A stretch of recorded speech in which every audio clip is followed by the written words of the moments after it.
Oh, you're back again already, huh? Couldn't get enough of my reading prowess, I suppose. Just kidding. So, this is the second portion of my video takeover, so to speak. I know there's a big old takeover thing, but this is going to be the second video in my portion. In this one, I am going to read an unreleased excerpt from my second book that I am currently working on, and I have not even released the title, which I'm going to do right now. The title of the second book in the Curious Tale of Gabrielle is going to be Curiosity and the Hounds of Arwan. Now, what I'm going to read you is an excerpt from the introduction of that particular book, and I'm going to full on throw out the disclaimer that this book has a little bit more action than the first one, but I think you're going to like it. So, again, I do apologize if you hear any stammerings or stutterings from me. I tend to get tongue-tied a lot. My caffeine has not sunk in yet for the day. And without further ado, let's start reading something that nobody's ever heard before other than my wife.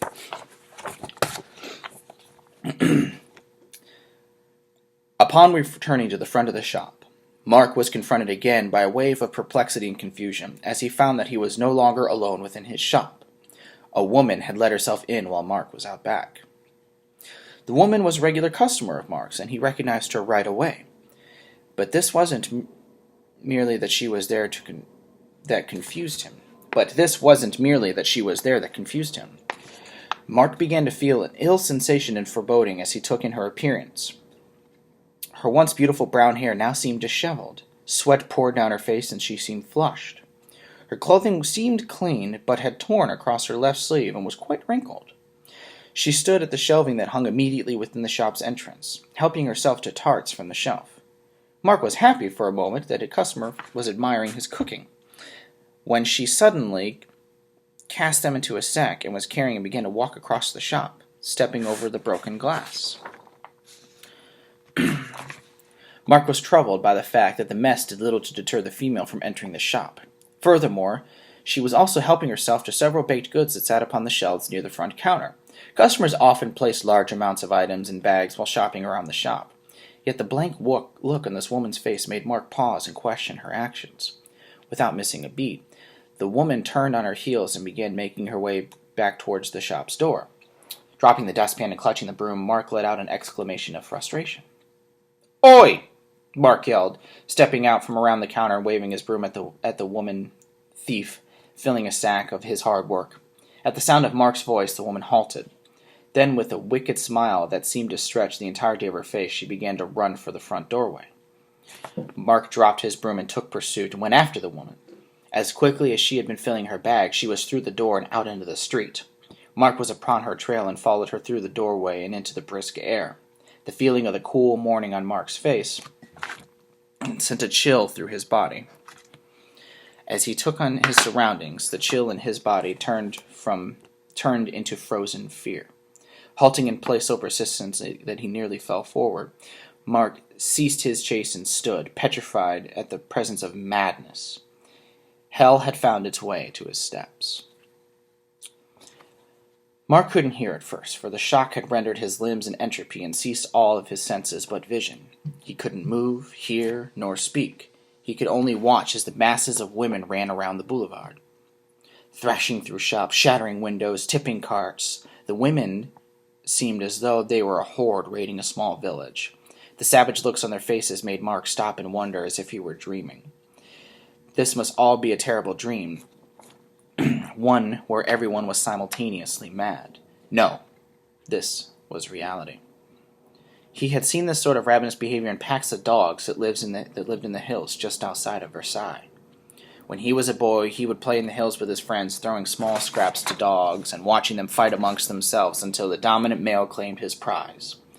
Mark didn't enjoy the violence that his mates did. He merely wanted to feed the animals. Mark was jolted back to reality as a group of ravenous women ran past him, causing his ears to ring. He felt the blood begin to fill his limbs, and the numbing buzz throughout his body gave way to a chilled sensation as he became aware of his limbs once more.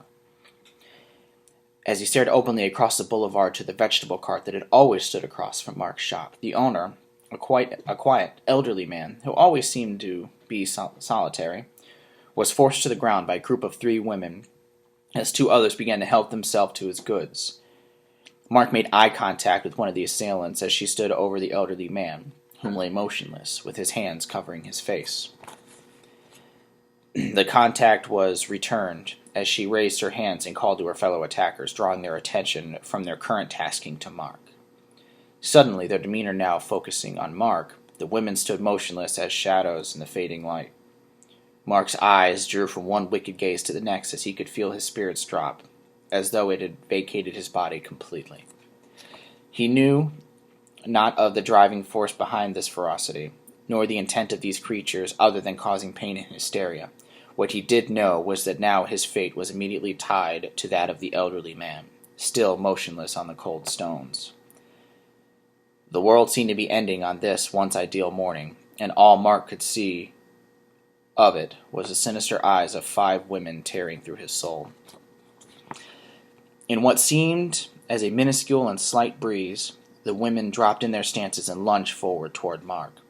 The ferocity pouring from their outreached arms and screaming voices was unlike anything he had ever witnessed. Turning on his heels, Mark wheeled around and sprinted back into the doorway of his shop, with his pursuers right on his heels. He felt as though his pursuers were already upon him as he slammed the door behind him in an attempt to lock the bolt.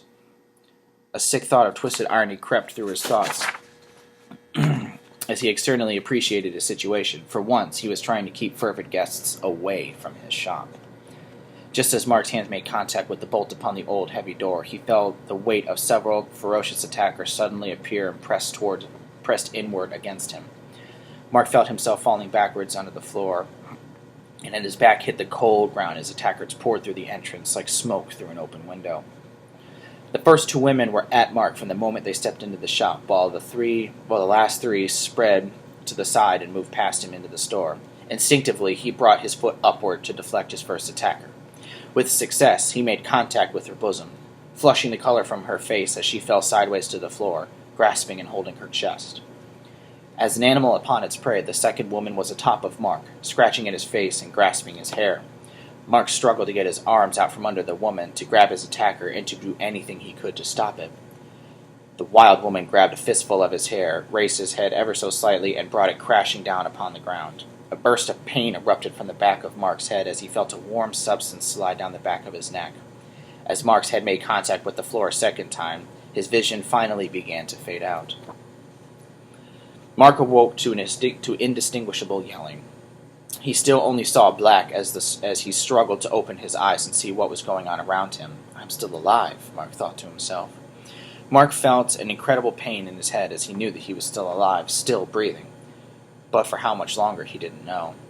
He slowly cracked one eye, and Mark saw the woman attacker still on top of him, but preoccupied with yelling at the other women in the shop, one of the other women. Mark took this opportunity and brought his hands up, striking his attacker and casting her from atop of him. As she fell from her perch, Mark used her momentum and drew himself upwards to address the other 3 raiders. As he stood up and turned to encounter the other women, he stumbled as a sharp sting and dull throb presented itself to the back of his head. Mark took a second to feel his head, and as he brought his hand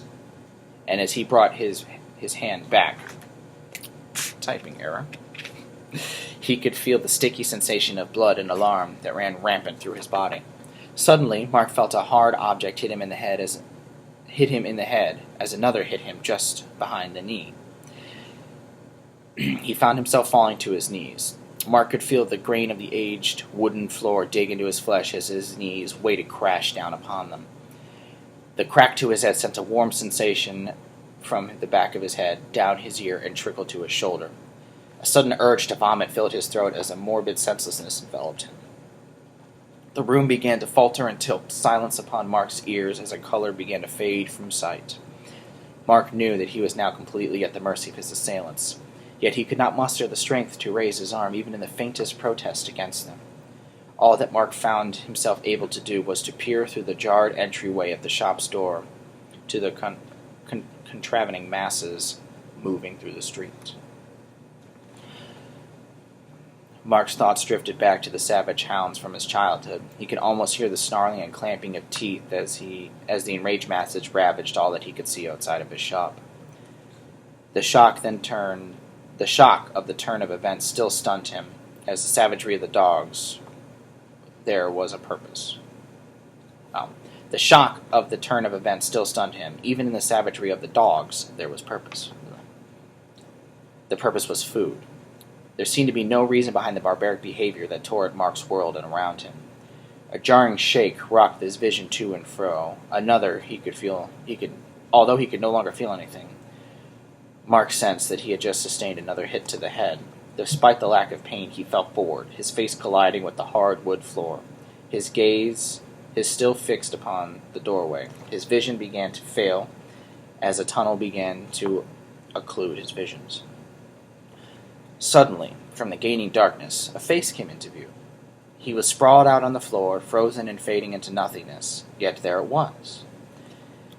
A face of not just any person, but of a woman that he had seen before. He couldn't place her, but felt as though he had just crossed paths once before. Twisted with fear and concern, the face of the young woman standing in the jarred doorway was unlike the savage scowls of his attacker. Her expressions were not controlled by rage and wretchedness, but by concern and warranted unease. With a furrowed brow and her young mouth hanging agape, Mark's gaze drifted from her face to her hands as it began to once again quickly lose strength and fall into nothingness. In her right hand, she was squeezing a small knife. So much so that for a moment Mark worried that she would cause herself harm.